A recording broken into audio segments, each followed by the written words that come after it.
As we all know, the incidence rate is about 16 to 38%, and in fast bowlers and reporting with the chronic non-specific low back pain. And the primary cause for the low back pain is because of repetitive action and constantly stress placed on the low back, and excessive or deficit in the spinal mobility and hip mobility, and altered in the proprioception, neuromuscular control, and the postural control. And the aim of the study was to use modified musculoskeletal screening approach to identify the factors and provide an integrated treatment approach for the bowlers with chronic non-specific low back pain. And the source of data is Center for Sports Science from Rehab, and the period of study is 2020 to 23, and the type of study is case series. The sample is 20, and we have done 12-week rehabilitation program, and ethical clearance was approved. And the inclusion criteria is the athletes we have taken with non-specific low back pain diagnosed by the physician, sports physician, and the NPRS is less than 6, and male and female bowlers, and age is between 18 to 13. And the exclusion is those who have acute pain were excluded and with neurological involvement, and NPRS is more than 6, and athletes with other musculoskeletal disorder was excluded, and under 18 athletes was excluded. Then the case series, first, and we see we use the Mitchley Functional Outcome Scale were used, and we had about 20 athletes, the fast bowlers. Out of 20, 5 had quadratus lumborum tightness, and 10 had hip internal rotation deficit, and 5 had overactive hamstrings, and all the 20 had spinal isometric endurance was reduced in all the athletes. So, and we took a video of the photograph of the observation, like the postural observation. Certain players, we noticed that there is a mild lateral pelvic shift on the right, and certain were the left. And we did the functional assessment using Kinovia software while doing squat and single leg squat assessment. There was a 7-degree lateral pelvic shift was noted while doing squat, and on the single leg squat, there is the knee valgus is more than 6 degree. Then we did the spinal isometric endurance. It is for the upper spinal flexors when they are able to hold about at 30 degree and by using their global muscles. And double leg drop test is like where they have to put the leg down from 90 to 0 degree without anterior pelvic tilt. And again, lower lumbar stability, extensor stability, they have to hold this position for 2 minutes. If they are dropping down, it denotes they have the core instability. And the other one is lateral lumbar stability test. They are supposed to hold for 30 seconds minimum, but they are unable to do it. They were doing about just 14 seconds. And the Swerens of it is they supposed to do it for 240 seconds, but they were dropping down by 65 seconds before the treatment sessions. Then we planned a rehab protocol by using, we used manual therapy for the tight muscles, and because of the manual therapy, sometimes the athletes might get soreness, so we advise them to do the cryotherapy. And beginning of the treatment itself, we will correct the lateral pelvic shift and by the corrective exercises. Usually when they squat or when they stand, if they have a lateral pelvic shift, first we have the shifted side, we will strengthen the external rotators of the hip, and on the contralateral side, we have to strengthen the adductors, the hip internal rotators, so that we are aligning the pelvis, and we will give the balloon blowing exercise because in chronic non-specific, the diaphragm goes for inhibition. For that reason, we have given, and for the tighter side, we have given these stretching exercises, your hamstring, iliopsoas, and the quadratus lumborum.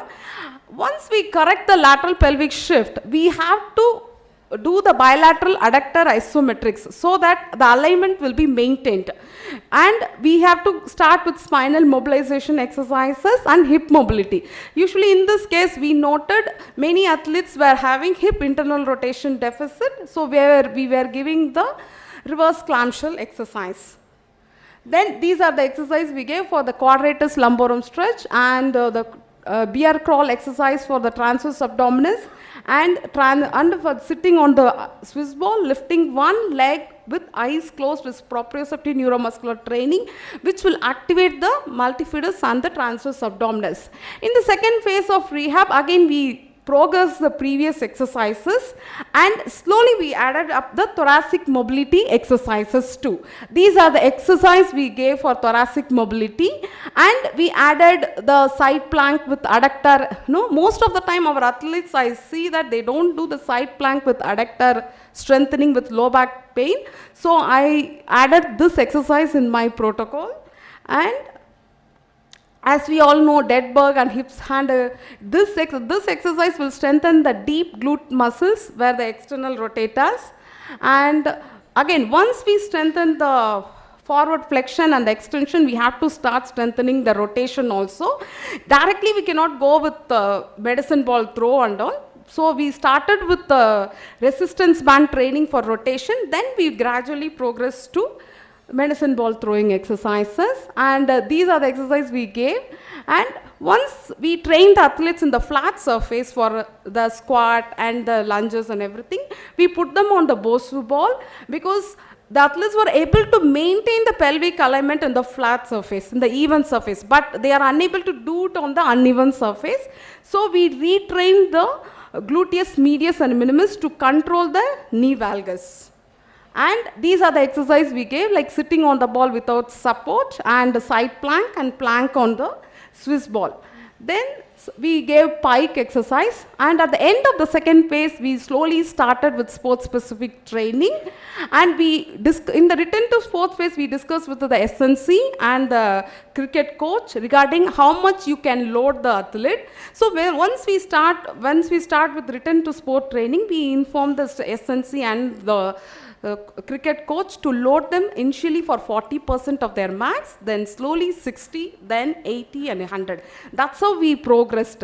And we always give rest period in between, make sure whether the athletes are getting pain. And at the end of the return to sports phase, where the athletes were able to do the upper spinal flexors in the straight line, they were able to do about 2 minutes, and double leg lowering test without anterior pelvic tilt, and Soren's was 240 seconds, and the lateral lumbar stability was improved to 240 seconds, and the lower extensor lumbar stability they were able to do for 240 seconds. Then these are the stats we did, and for Mitchley, in the beginning pre-test is 46 seconds, and the post is 10. Again, spinal side flexors in the pre was 14, and post is 41. Then the endurance of flexor is 57, then the post is 215, and endurance of extensors is 65 in the beginning, and post is 245 seconds.